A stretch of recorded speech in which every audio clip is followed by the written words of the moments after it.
ultimately in any business, but more specifically in real estate, you make money by solving problems. That's it. The house is in horrible shape, solve it, you get paid. All right, we are back on the Owner Meeting Podcast. I'm Christian, your channel host, today joined by Jacob Davenport. Jacob is an awesome dude. I got to hang out with him a little bit last week on a phone call. I like this guy a lot. He has a ton of energy, great mindset for business. And I think that's the number one thing that you need if you're going to be taking action in anything, be it real estate, be it business.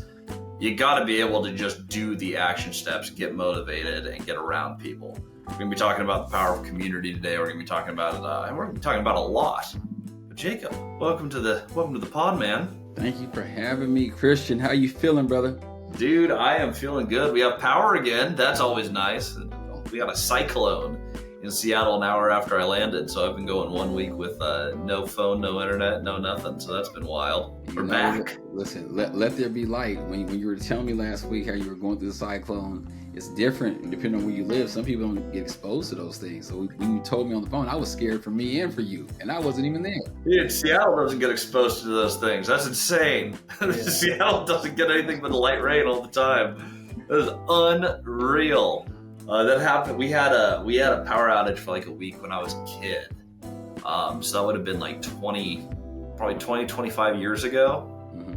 We had a power outage that lasted days. This is the next time was the 1 week I'm in town. Yeah. You gotta be kidding me.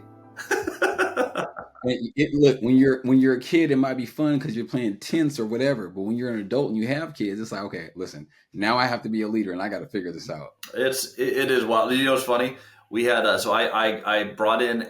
We never do a sub for Multifamily Strategy, my mentorship group. We never do substitute coaches. I am on every single meeting. I hired a sub to make sure that my guys were covered if I couldn't find internet, which I wasn't able to find internet. Turns out they got logged out and needed a code from me, but I had no power internet. So we missed our first ever meeting ever in 4 years. Huge bummer. But you know what? These things happen. If the worst thing that happens to us is a few days of no power in a storm, that is not a bad year. Agreed. You're doing some big stuff, man. And I think that, again, just even how you lead and the things I continue to learn from you as I get to know you, I think of all your skill sets is you're in the game. And so to take it personal, for some people, it's like one day, right? Clearly, look at the conviction. You take it personal because you're pouring into people, right? And your standard, nobody could probably set a standard higher for you than you've already set for yourself. Now, speaking of people in the game, today's pod's not about Christian or Seattle weather. It's about Jacob Davenport, the man, the myth, the legend. Jacob, for those who are unfamiliar with you, just give us the little background about what is it that you have done? What is it that you do? Where are you at today? Give us a little bit of backstory on Jacob. Yeah, Jacob Davenport. I think one of the things that most people know me from is social media. I do a lot of content on social media, whether it be walkthroughs of my property, a ton of networking, making connections like a bridge, right? If somebody needs this, I introduce them to somebody else. And authenticity. I do a lot of shopping at Lowe's because I do a lot of renovations. So I'm always giving quick tips like, hey, listen, if you need a washer and dryer and money's tight, go to Lowe's. They have a discount aisle. And so that's really a day in the life. It's not acting. And I think that's where a lot of people I've been able to connect, even outside of my city and my neighborhood and my circle, really on Facebook and Instagram and TikTok. I've been investing for about 7 years now. I'm in Northern California, so like the Sacramento and San Joaquin corridor. Looking for off-market deals, distressed deals. If it has cockroaches or roaches or no roof at all, I'll take it. But that's been the basis of my love and passion for real estate. And early on, when I got into real estate and real estate investing, I had nobody give me guidance. So I would find people like you, try to find ways to bring you value, and inadvertently, I received value, and I grew, and I understood more and more about real estate investing. And then it was unlocked how sophisticated it can be, how you can really take this as far as you want it to be. It's more than just 2x4s. So for the last 8 months, I've been running a community, utilizing the school platform to help individuals locally and some not so much local get their start in real estate. What are the fundamentals? How do you find a deal? What is a deal? How do you analyze a deal? How do you understand cap rate?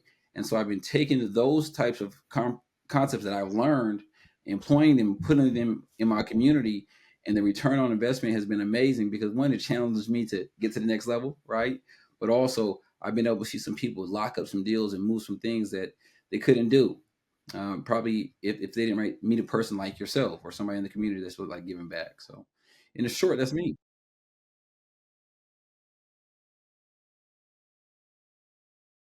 Great. So for me, I'm single family. I probably have about 7 doors in my portfolio right now. Two multifamily deals, duplexes, and the rest single families. And then just making some cool cash flow.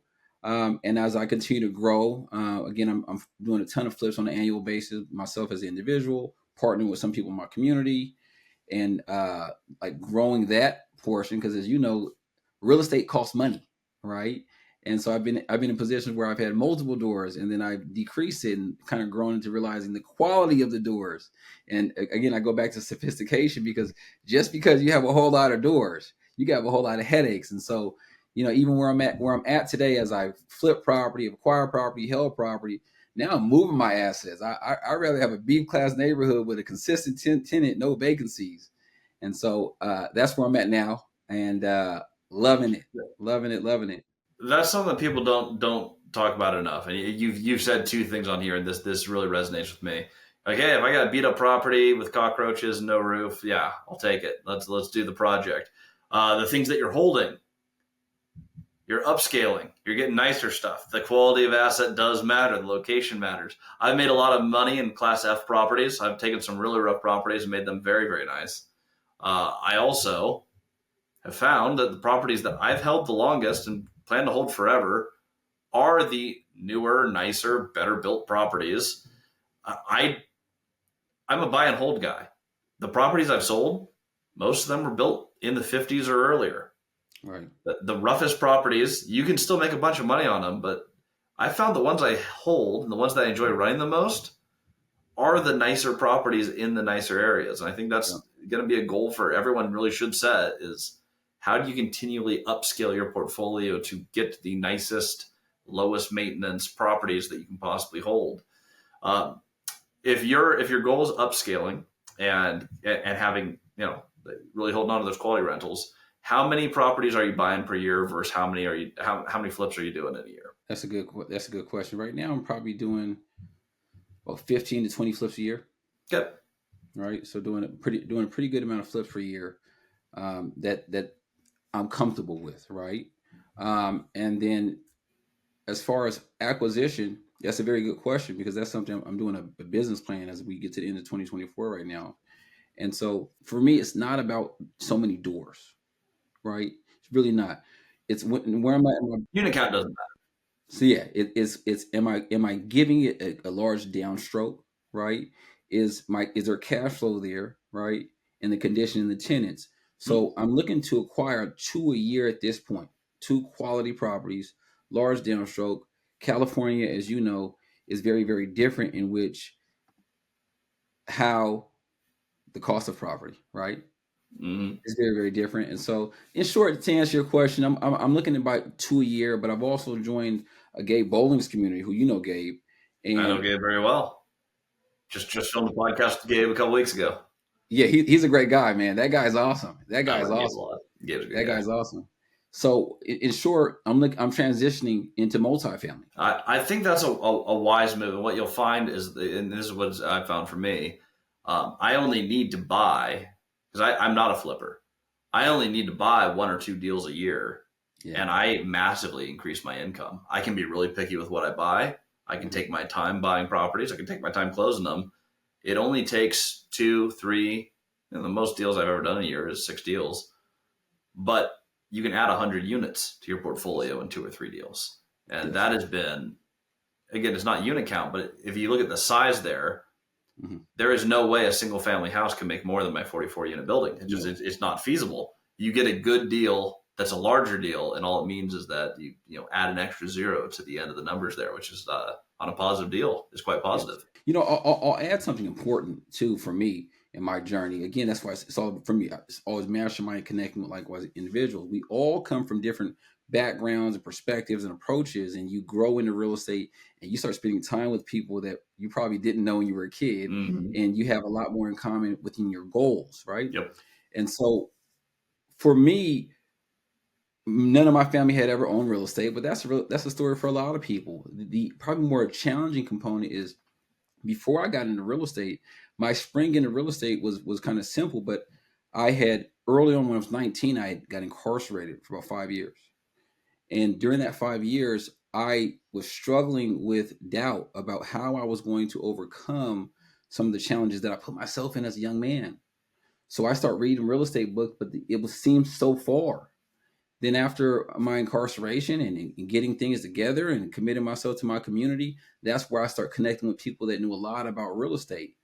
And the takeaway I always tell people is if you put in the work and if you learn and you network with the right individuals, there's no stop to the type of success, however you define your success in real estate. There's no lid to that.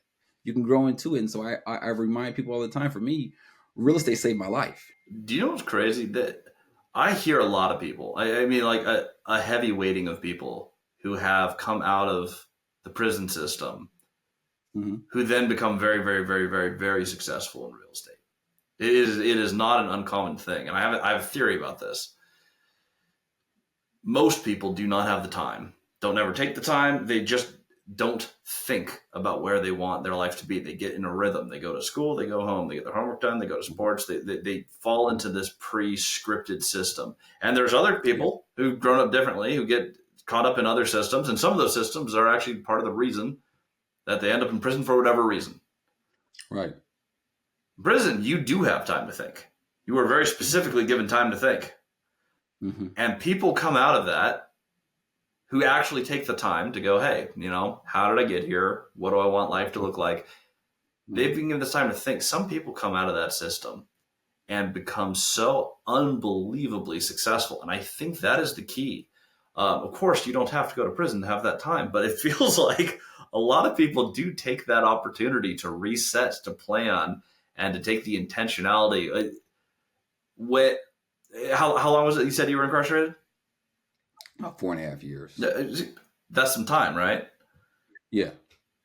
How pivotal in your journey was that time for you, from where you were at before to where you've been after? What did you do in that time? Because a lot of people go into the prison system, come out, and then go right back in. Recidivism. What did you do in that time to go, I came out and now I'm seeing heightened levels of success in multiple areas in business and community? Mm-hmm. What did you do in that time that made a difference? I got you. So you'll hear this cliche thing that I heard, that situations like that of being a tough situation like that can create this to teach you patience, right? And I didn't know what that meant. But the biggest thing it did for me is while I was there, I educated myself. I did some online learning, got a degree while I was in there. I just used to correspond 2 o'clock in the morning while the lights was off with a flashlight doing my homework, right? Wow. But when I go back to this term patience, which we all need, right? The patience for me was when I was released, I was willing to do whatever it took to get the long term play. I didn't want the short thing, and I didn't always have that discipline. So I said, when I get out, I'm gonna figure out what it is I want to do, what I'm good at, and I will have that delayed gratification. And so upon my release, I was driving an hour and a half doing side work for a broker, fixing sprinklers, turning keys, putting Metro lock boxes on, and getting exposure. But I was not getting any money. But something told me, just hang in there, hang in there. And so I did. And so of all the things that worked in my favor, prison allowed me to take a mental discipline to say, be patient. And real estate is like that. A lot of times people will say that I want 100 doors, I want generational wealth. Well, it takes money to grow in real estate. It takes money, time, and other resources to build the right relationships, your credit, things of that nature. And so for me, my takeaway is being patient and having the mental strength to be able to hang in there. So that was my biggest takeaway. And speaking of, real estate does not get rich quick.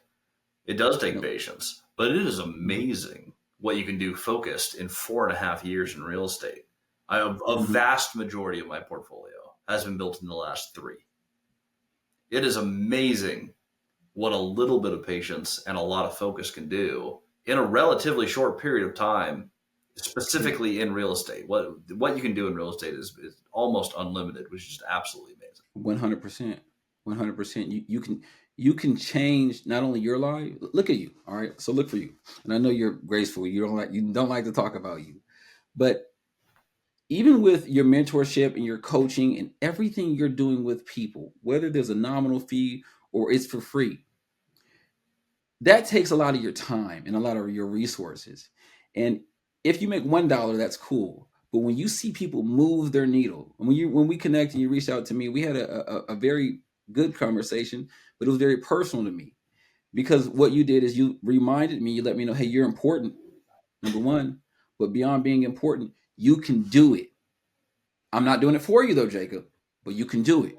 And I won't be a gatekeeper. So if you want to do it, reach out to me. And so you can make a lot of money. You can buy a lot of homes. You can change your life, your family's life, and put your kids through private school. But you have the power, again, like yourself, to do things in real estate to change other people's lives completely.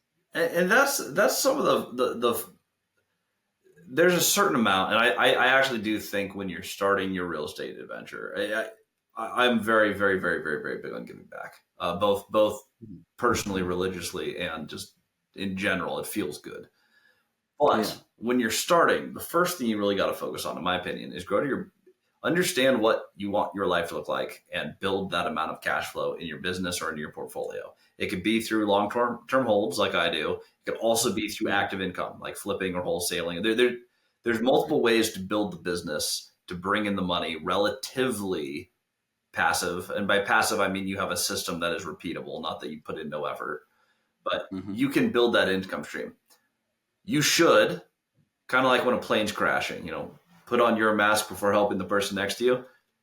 Uh-huh. Get your financial freedom, own your time. But then once you have some amount of time freedom, that's where you get to start giving back to other people, and you get to really start Yeah. building some of the community things, which is where Jacob, you really come in now. Like you've had success, you've done many flips, you're building your portfolio, you've scaled your portfolio to have the assets that you want to have in it. You come up with a method where you're adding a few properties to the portfolio every year.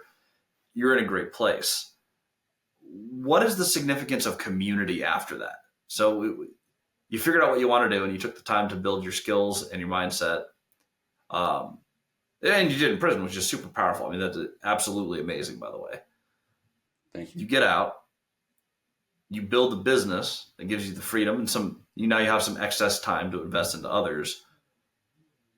What is the power of doing that? What does investing in others do for you? Actually, I'm going to answer that in two parts. What does it do for you personally, and what does it do for your business? Yeah. That's a really good question. I think that a lot of times people they'll challenge that you're doing it for other people. For me personally, and really shout out to my mom. My mom was always big on community. She would help the neighbors, the neighbors would help us. So I thought everybody does that, right? For real.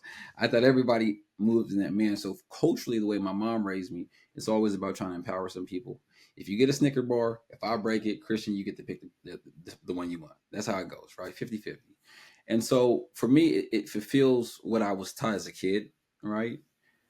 But now, on social media and I speak at events and network with individuals, it can look like it's easy. It could look like I've attained some level of success. It could look like I've arrived to some people, right? But far from it. A lot of times it doesn't tell the story before. And so, like, whether it was incarceration or anything of childhood and challenges that we all go through, nobody's exempt. For me, filling somebody's cup fills my cup. It does. And so I know in real estate, to go from no flip, no education, no information like I did, I had the mental discipline because of my experiences. To go from nothing to something is very, very difficult. Most people, they never make it to the first flip. Yeah. But if you can go from nothing to one flip to two flips, that's where it gets fun. That's where your confidence comes in.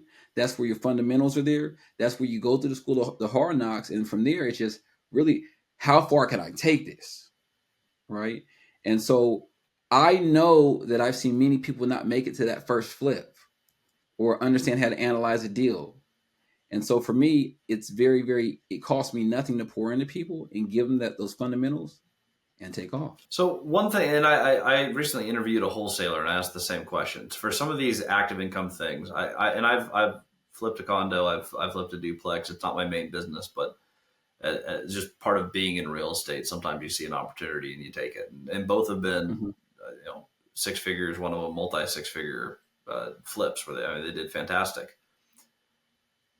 It's not immensely hard No. to learn a market, to figure out what things sell for, to buy things, and to put together a budget. You're going to be wrong on your budget the first time you do it, but to find that first deal, it's not unbelievably difficult. However, a lot of people never do buy their first deal. The information's for free online. You can find a ton of content. I mean, you can watch shows on flipping houses. They're all over HGTV. Granted, you don't want to renovate a house like that 9 times out of 10. That's not going to big money. But I digress. There Yeah. are. It's not an unbelievably high barrier to entry for people to get into, but many people never buy the first deal. Why do you think that is? Confidence, 100% confidence. We fear the unknown, right? We fear the unknown. Um, I've yet to run into somebody that said they didn't want to have some type of real estate, right? Whether it's a large portfolio or primary house to leave their kid. They understand the power of it, right? Mm-hmm. But it's the confidence because, again, from going from zero education, no flips, no experience to your first one, there is a curriculum that is very, very important. What is a deal? Where do I need money? How much money do I need? How do I find a contractor? How do I know if the contractor is good? There's so many different components that are needed to be brought together and then produce this business structure, this plan to execute on a deal. And you tell yourself no. It's that mental intelligence, that mental strength we talked about that I kind of garnered over some time post incarceration is that for me, even on my first flip, I was just a little too ignorant. I didn't think that I couldn't do it. I was like, "Oh, sure, I'll buy it. Put the wood on it. I got a hammer. I changed my brakes before when I was a kid." So I got into my first flip, and I had some surprises. But here's a problem: because I didn't have the mentors or anything like that. But I had seen some people do it. The problem is my ignorance and my confidence and my mental intelligence of just being very, very persistent. I got into this deal and there was no turning back. Either you're going to fix this deal or you're not. Yeah. And you're going to make money or you're not. And then it worked, right? But when you go through it, and that's the thing about real estate scaling and flipping. Honestly, I don't believe it ever gets easier. You get better at solving more problems. You get better at, look, if it blows up, before we hopped on today, I'm sure your phone blew up with some type of fire or headache, right? But you get better at saying, oh, listen, 3 tenants moved out. Okay, what do we got to do? We have to find 3 more tenants. Oh yeah, and the larger the business gets, the more CEO role is basically you are the one who puts out only the biggest fires. So basically, you only deal with things that absolutely suck. Today was bookkeeping, Yeah. but there's always something. And the more you scale, the more problems you deal with. But yeah, that's very, very true. It's my phone rang with something because that's what happens when you're in business. Business is hard. Yeah. And you really get an appetite for these problems. And so I do see people scale multiple businesses. Mm-hmm. And I say, well, he didn't know this, or Elon Musk. How does he know this? How does he know this? Well, you learn about delegating. You learn about talent. You learn about just a variety of things. You learn the power of education and networking. Elon Musk almost lost his business. He was able to call a few people and they funded it. Those are relationships. We talk about networking. Ultimately, in any business, but more specifically in real estate, like buying holds or flips or any creative type of a strategy somebody will employ, you make money by solving problems. That's it. The house is in horrible shape. Solve it. You get paid. You said something that was really valuable. It's all about confidence. Yes. You take guys like, from what I perceive, your personality type, you seem like a generally confident person, someone who you have energy, you have intelligence, you have self-drive, and it's just part of your core DNA. You have guys like Elon Musk, insane risk tolerance, a ton of drive. There are a lot of people who don't have the same risk tolerance. The first thing, there are systems and process people. The number one thing, if you're like, oh, what if this goes wrong or what? If you're that type of person, you want to get into real estate, you're trying to build your confidence, but you don't have that same inherent drive or motivation, what do you do as that personality type? Because it's not like you just can't succeed because you're like that, but it's a different hurdle to overcome. Just honestly, I'm hearing what you're saying, and I'm like, man, that sounds like so many people, but Mm-hmm. I don't relate. There's been no point in my business career where I'm like, boy, the risk is really going to hold me back. It has always been there's something Uh-huh. to do. Uh-huh. Other people are doing it, so of course it's possible. So of course I can do it, and that's about as much thought as I've ever given it. If you're not wired like that, how would someone like that progress in the way that guys like you and me, I won't put Elon Easy. in the same camp as you and me, but guys of that personality type can? Easy is it's very, very, very easy because, shout out to my mom again. All right, Miss Davenport. I'd have to say she taught me something that you do just naturally. See, real estate is very, very easy, very scalable. You get past the first one or two, very easy. Finding deals is easy. People are very difficult, right? So I am difficult. You are difficult. We are difficult many, many times. We have a problem being accountable. We have a problem saying, Christian, I'm sorry, right? Pride. What I'm saying is that me and you, um, if you were a janitor, you'd be a hell of a janitor. You'd have a janitorial company, Mary Mays or something like that, because the way you build relationships with people, whenever you say you're going to do something, whenever you can't make it, you call people, say I can't do it. So a large component of my nothing I'm doing or know or will do is anything I made up. I saw Christian do it. I saw him do it. I saw her do it. And when I didn't know how to do it, either I embodied what would Christian do if he did this, or I'll just call him. So having the relationship to be able to call, bring value, say thank you, stay connected. Don't let it just be one way. Christian, I need you. I need you. I need you. All you have to do is say, Christian, thank you. And then also say, hey, Christian, can you help me with this? And if you can't help me, Christian, do you know somebody that can? 100% sure there's an answer. So I see though, I can always tell, I network on social media and in person. I can always pretty much tell you when somebody that reaches out to me saying they want to get involved in my community or grow in real estate, I can tell you if they're going to make it or not. And the ones that never make it are all about self, self, self, self, self, self, self, self, self, self, self, self, self, self, self. And it doesn't matter what you do for them, it's never going to be enough. It's what can you do for me today, Christian? So for me, I'm not calling myself a saint or any of those things. I'm saying that business is about people.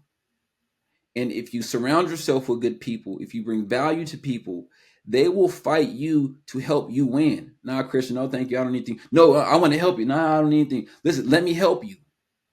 They will do that. And so I think that that confidence is a key component. But when you have five Christians behind you, I don't need confidence. Even when I'm not confident, Christian, I need help. I I don't need confidence. No, I need you're people. absolutely right. And it's the ability to build teams and community and to be able to inspire other people around your vision. Yeah, Which, by the way, doesn't happen if you don't know where you're headed. People who are just kind of wandering, people need to rally behind a specific goal that is in some way significant when you arrive there. So agreed. what I see a lot of people do is they build businesses and they go, okay, well, I'm going to hire these employees because they're going to work for money and they're going to, and if I pay them enough, they'll keep showing up to work. And what you get is you get a whole bunch of employees who show up for the money and then clock out, and that's their day. Leaders Right. who have a vision for their company. Well, I mean, we'll take the extreme example since we've already thrown Elon out there. Let's do it again.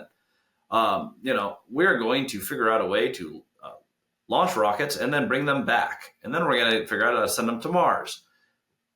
Being a part of that is super freaking cool. We're going to revolutionize the car industry. That's super interesting. And it's really like I believe Tesla was originally designed to really focus more on the actual data aggregation than it was even the cars. Yeah. But the design of these companies, it's exciting and you understand where you're headed. If you're just creating jobs and you're providing work, which I think is what a lot of people do ultimately in their small or mid-sized businesses, Right. you get a bunch of people who want a paycheck who aren't on mission. Where the Hmm. it does, but like you said, you get people. in your corner. You get people who are supporting you, going in the same direction towards a common goal. Right. You can do incredible things. The businesses that frustrate me the most are the solopreneur, where it's one person. And I know people who make over $1 million a year, and they're self-employed. They work really hard. They have a great business idea. If you want to scale past maybe the first million a year, it takes more people. It takes a larger team. It takes there is a limit to what you can actually do, and you need to start adding people 100%. and systems and processes to be able to make it to the next level. And I agree. that's really the power of Yes. community there, and that's the So, power of getting. You're right. That solves the confidence so, problem. You're like, well, so it's moving you forward made with me or think without about me. There's no army of people pulling the same way. you made me think about Nick Saban. He was the coach over at Oh Alabama, yeah. and he said this quote. I'm going to take it out of context, but he said you put high producers with high producers and low producers with low producers. No, fine, fine.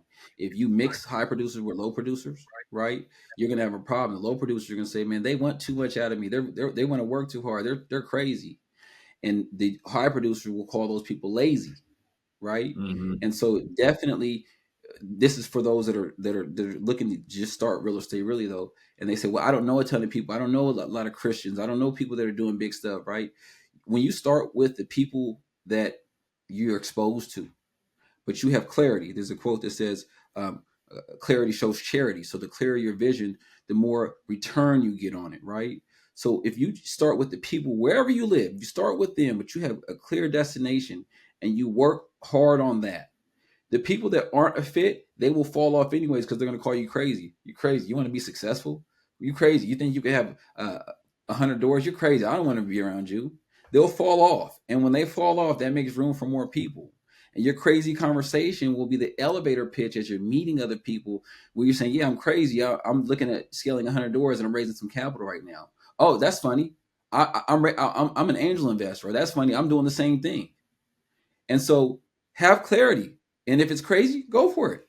You will naturally scale and those people will fall off. And when you're building a team, and there's occasionally you get people who cling on, who aren't an A player on a team.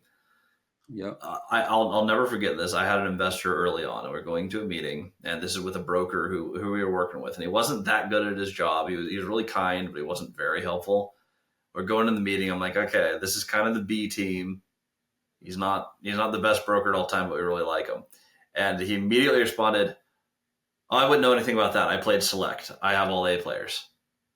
And I was like, wow, while brutal, it does highlight a truth that you can't have a winning team. You cannot compete at an A level if you have a full team of well-intentioned B players. Yeah. And if you have C players on the team, you can run an okay business with people who are decent people. But if you want to compete, if you're someone who wants to get competitive and really build your business, Mm-hmm. you do have to put some effort into surrounding yourself around the best people as often Mm-hmm. as possible. And that goal and that significance that you've shared with wherever your vision is, your ability to attract those people, they're harder to attract. Everyone wants A players on their team. So your Mm-hmm. ability, I think, as a leader of a company, is to spend a majority of your time being as attractive as your company can be to the best people you can possibly bring onto your team. Mm-hmm. I've had so many. I go back to like high school science, where you're in chemistry and they pair you in groups, and there's always that one jock that brings nothing to the group at all, who tries to get partnered with all the nerds, and they don't do anything and they get the same A. I want those people off my team as aggressively as possible, because they will hang around you as you start building teams.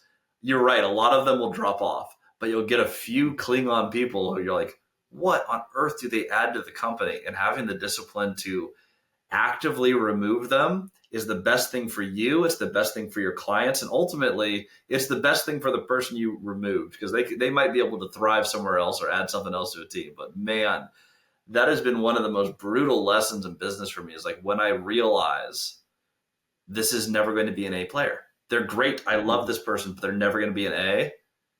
Mm-hmm. You got to get them off the team as fast as possible. And then it's not fun and it always sucks. And it has been one of the harder lessons I've learned in business, where it's like, for the most part, you'll attract the people you need to attract. And then you have to come in and decisively edit through those people to make sure you have all Mhm. the right people going towards the same mission. And for me, that's where companies went to, like, hey, we're approaching our first million, to, hey, we're on our second, third, and fourth million this year. It was all done by editing. And when I talk to people who are in $10+ million a year businesses, $50+ million a year businesses, they're just better at those skills than I am. They have attracted more people, and they've edited through those people to build a team that can actually compete at the level that they want to compete. Yeah, you had me not doubting, but really just looking at my business structure as a whole now. And so I guess my question to you is this: then this will help me. Do you, when making a business decision with talent, do you prefer to go with somebody that has the dog in them or somebody that's naturally talented? I don't give a whole lot of value to natural talent. Natural talent doesn't make you an A player. You can learn, a motivated person can learn virtually every skill. There's some people that, no, I don't want to say there's no value in aptitude. There is. I have great people who have no aptitudes at certain areas of the business, and so we've had to reposition them. But that actually highlights a great point. I would rather get the right people on the bus and shuffle the seats around to get that person in the right role than I would just have someone who's good in the seat that they're at, not useful anywhere else. If I'm going to put a team, I would take someone with the dog in them every day of the week. And I bet heavily on those people.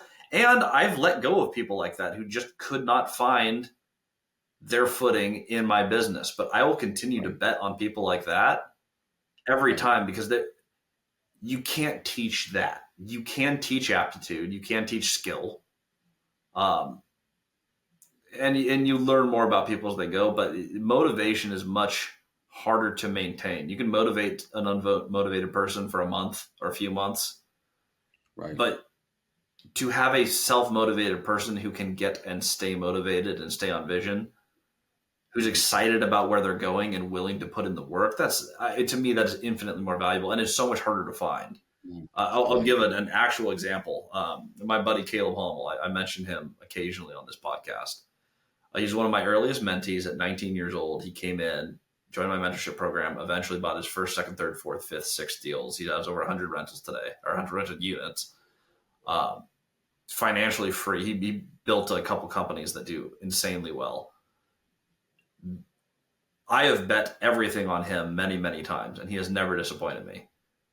We had a rough month in the company. I've never spent more than $20,000 of ad spend. He had an idea.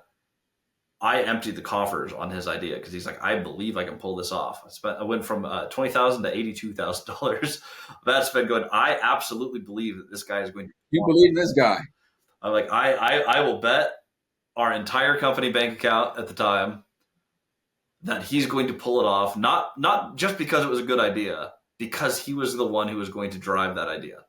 Yeah. And I will say this: he made a lot more than $82,000 with his idea, and investing in him helped him later on. He grew his own company out of the ability to take people's ad spend and to really Yeah. multiply it. He ended up becoming a titan of his own off that idea. I love investing in people like that. He had no sales experience at all. His first ever sales pitch for a property was I said, "Hey, present off your relatability to owners." And so his first practice pitch was, "Hello, my name is Caleb. I am 18 and I would like to meet." I'm like, so when I'm saying no sales skills, I mean I didn't realize that zero was a level. I mean he had no aptitude, no reason to believe he could do it, but he would just come to every single meeting with great questions. He would text me with any idea he had. He would push and push and push. And I'm like, I'm going to invest in that instead of someone who knows how to do what they're doing. And it's paid off massively for me. So for that reason, I'll invest in people like that all day. I know that's a long answer to a short question, but like I'm more passionate about that than just about anything else you can ask. Shout out to Caleb. Shout out, and that's that buy-in, the buy-in, the commitment. And just the like, he had no reason to believe in himself other than he's like, other people have done this, and so of course I can do it. Right. Those type of people, I would love to have an entire company of only that type of person. I realize I'm unlikely to find that in accounting or bookkeeping. You have a different personality type, you tend to thrive there. But I try to stay around those types of people as aggressively as humanly possible. Agree. I noticed in all the times I spoke with you, you never. It's not that you don't talk about money or finances, but in any of your decisions or your strategies, like even with the 80 grand that Caleb had an idea to spend, you guys agreed on. Money was spent, but none of it really correlates to giving money a whole lot of value. So I believe you respect the dollar, right? But you more focused on something else. You live on so the value that money has. You live on cash flow. It's the lifeblood of your business. Your business needs blood to live. I like my business, so we keep the business alive. That is one of the core objectives. To your point earlier, real estate isn't that hard. It's fairly simple. So the money piece can always be figured out. And cash crunches can be solved out of cash flow, and cash flow can be solved out of, there's a lot of different solutions to different money things. Money is not that interesting, though. It's important. It's just not very interesting. People are interesting. And you mentioned this earlier. People are also hard. Probably why they're interesting. Money's simple and boring, and it does what it does. People are super interesting, and it is so fun to see what you can create with other people. Being around high energy, highly motivated people where you're pushing towards goals, it transcends the money thing really quickly. You do a little bit of math to make sure, hey, again, do we have enough blood in the system to run this size business? Outside of that, it's just go do cool things that are worth doing. I mean, that sounds so simple, but I think, Elon is just kind of the star of this thing. He has great ideas, and he does what he takes to get that. I don't ever get he's the richest person on earth, and I never got the vibe that money is the thing that is what is motivating to him. Doing interesting things that are important with people who are interesting to do them with, that is rewarding, and that is fun. And there's a lot of ways to make money. If it's not fun, choose something else. I've just found being around that type of person. A buddy I just interviewed for the podcast, Brian Lubin, he runs a group called Action Academy. I had him at my house for a couple days. Being around guys like that, where he's just huge vision for his company, very, very, very focused, really, really interested in what is the next thing that we can roll out to provide just unbelievable value to our client base to help people take action. Those are the type of people I want to be around. Just people who understand how to get it done. It's I love those. That is what makes business fun. That's your currency.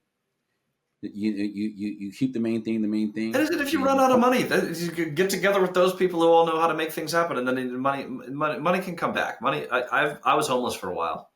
I've had millions and millions of dollars. I've had $0. I've had multiple iterations of that, even in my business career.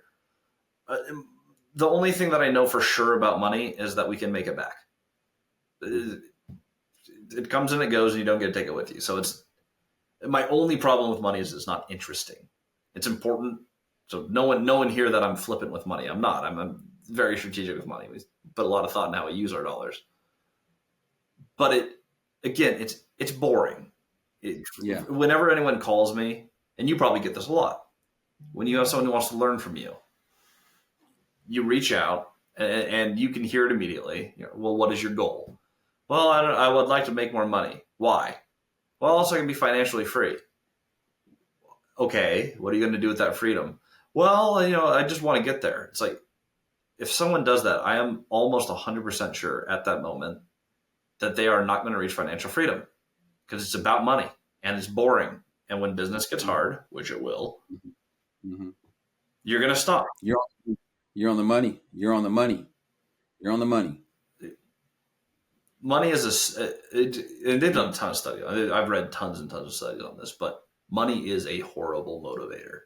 It's not that it's not motivating, but once you have it, you have it. And if you don't have a specific use for it, People just burn it again. It doesn't matter how much you pay someone. It doesn't matter how much they make.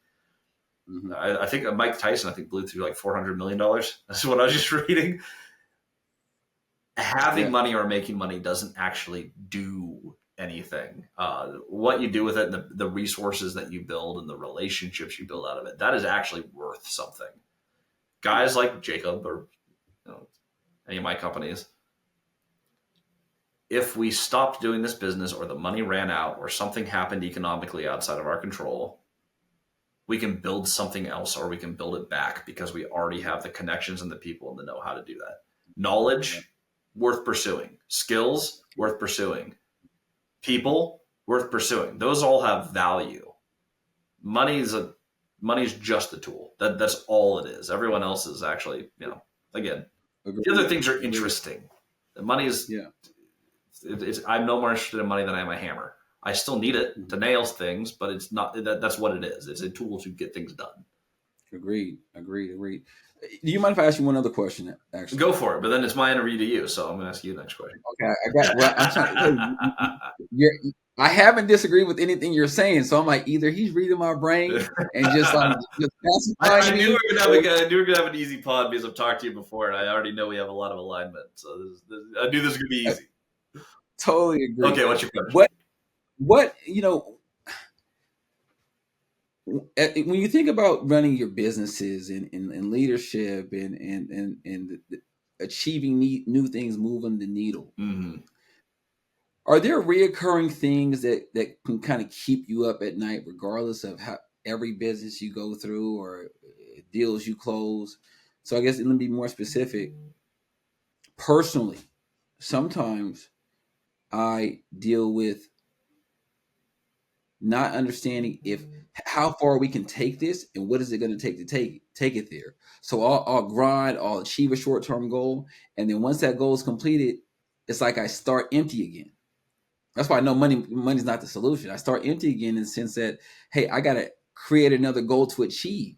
And I only find value when I'm getting my butt kicked through the growth.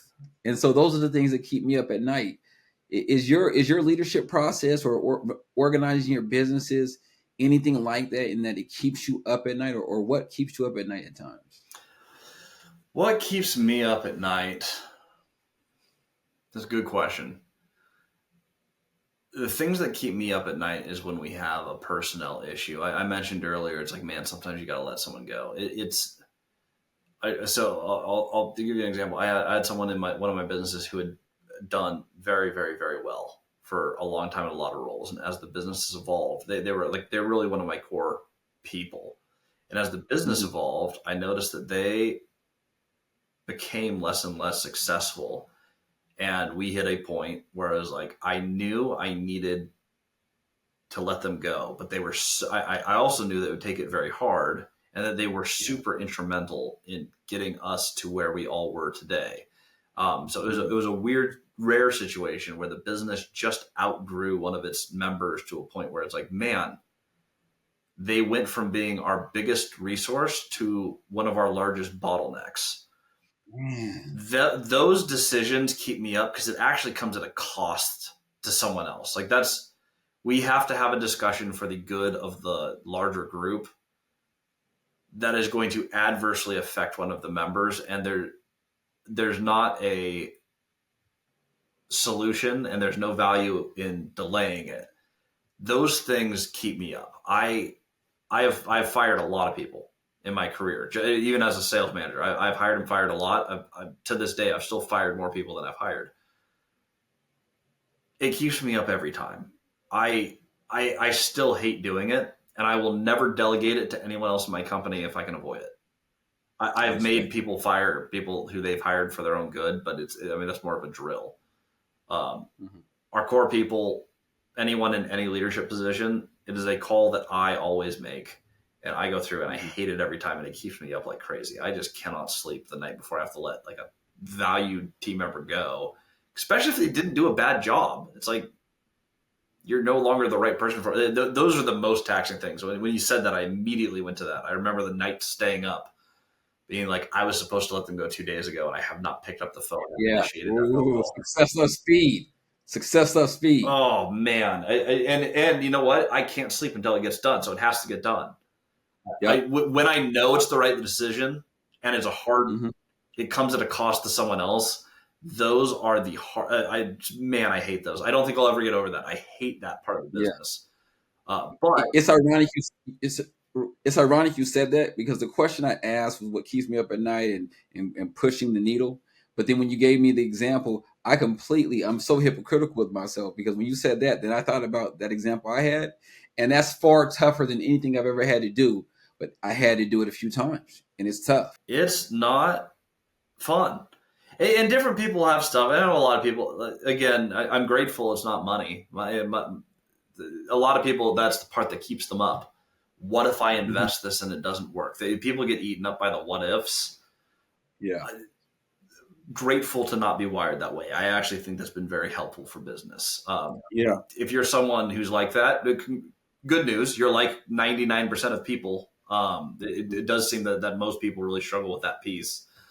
Yeah. The nice thing with that, I always put those into a bucket. You have, I can control this, I can influence this, or I can do absolutely nothing about it. If I can't do anything about it, it immediately gets assigned to no stress, because stress is unhelpful. And so just empirically, not, it goes back into the not interesting bucket. Stress Yeah. doesn't help. Yeah. If you can influence, it usually means, hey, I can make some calls, but I am waiting on someone else. I had this happen with an accounting thing today. I reached out, paid family medical leave. I'm technically wrapping up paternity leave now, but to get things figured out, I need my payroll company to do something that I can't do. So I can influence it, but now that I've influenced it, I'm back in the bucket of I can't do anything about it. So stress is gone. You just do the thing. If it's something that's directly in your control, which is like most things, people stress about things that they can do something about. The answer is do the thing that you're stressing about, and now it's no longer stressful. And that Hmm. is a much harder thing to do for most people. Agreed, man. I think that the skill is identifying what bucket it goes into, because once you have the clarity, I think a lot of people stress about something, but if you sit down and go, okay, it is stressful. What if I just do it? You tend to just rip off the band-aid, and then it ends up being fine. I had a friend, it hasn't happened to me yet, but I had a friend who had a real estate deal that went sideways. It wasn't really his fault. It's just one of those things that happen. Deal went sideways. He took 3 months to call his investors to let them know that the ship was on fire. Absolutely wrong thing to do. And he took so long because he was scared and losing sleep over what would happen if they didn't react well. So he kept trying to fix a problem he knew he couldn't fix. It was outside of his control, outside of his influence, but he kept just trying to, he's like, maybe it will get better. And it didn't. When he reached out and called the investors and said, hey, this is what's been going on, all of them were fine. And they figured out a solution, which was we all need to put in a little bit more money to finish the project. And now we're done. That was it. Get over that. That was the whole thing. Yeah. That's 99% of our problems. But that's where stress comes from. And it's usually things that you can either influence or control.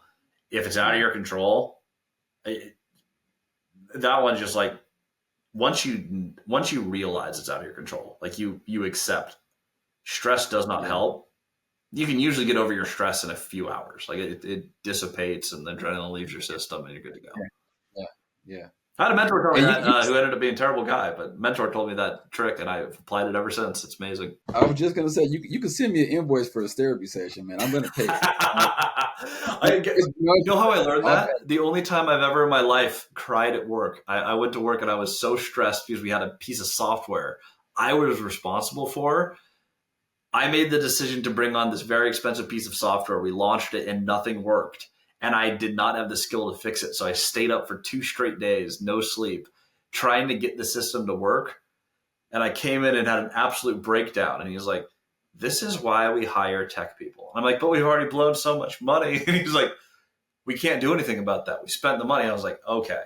That is where I learned that. The only time I've ever had a breakdown at work when it got too stressful for me, I had one guy who taught me how to do this, and it has been it was therapy for me. And so that is if anyone needed to hear that thing, I learned that at 26 years old, and that has carried me through a whole lot of business. solid, man. That's solid. It's magic. That is one of the there are no secrets to business, but if there was, that's one of the ones where it's like if you internalize that little tidbit, it's going to go really far. Okay, I have to teach my mentorship in 2 minutes, so we're going to wrap real fast here. My question for you: what is the Please. most? I love being able to learn from people's greatest things. Also, the mistakes that they make. When we're new, we make mistakes.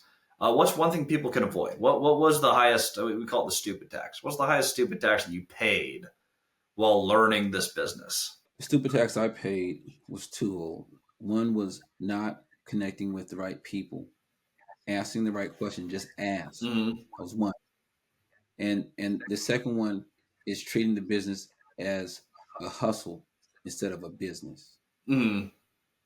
And we have a lot of fun in this business. We do meet a lot of people, do a lot of really cool things, but this is not a game, and it should be respected from an educational standpoint, networking standpoint, growth standpoint. I mean, you name it. It's a serious business, and if you take it serious and maturely, you'll go very far. What cost did that create for you? Like, what happened that caused you to really learn that lesson? Treating it like a hustle got had me in court. I got litigated in court, improperly serving somebody with a 30-day notice and a few other things, right? But I was going to save some money instead of paying a company to do this. I'll pay the money, and the tenant that cuts me out, I'm gonna show him, put that notice on the door, and even through all this, getting prepared for court, going back and forth, I sent him a screenshot of a bank account. I was like, man, shut up, man. I got $10 in my account, whatever their screenshot was. But it's not because I was trying to show that I had a dollar or two.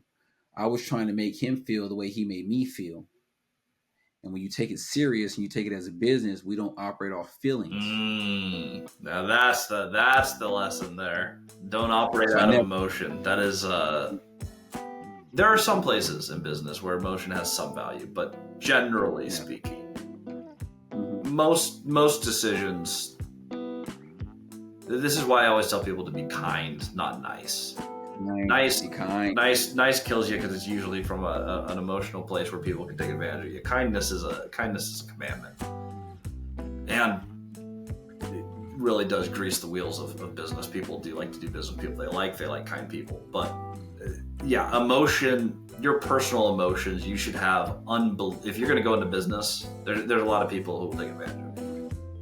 You need to have unbelievably high emotional intelligence to play the business game. If you can identify your thoughts and feelings and not let those control your actions, that is, you can play the big leagues with that skill.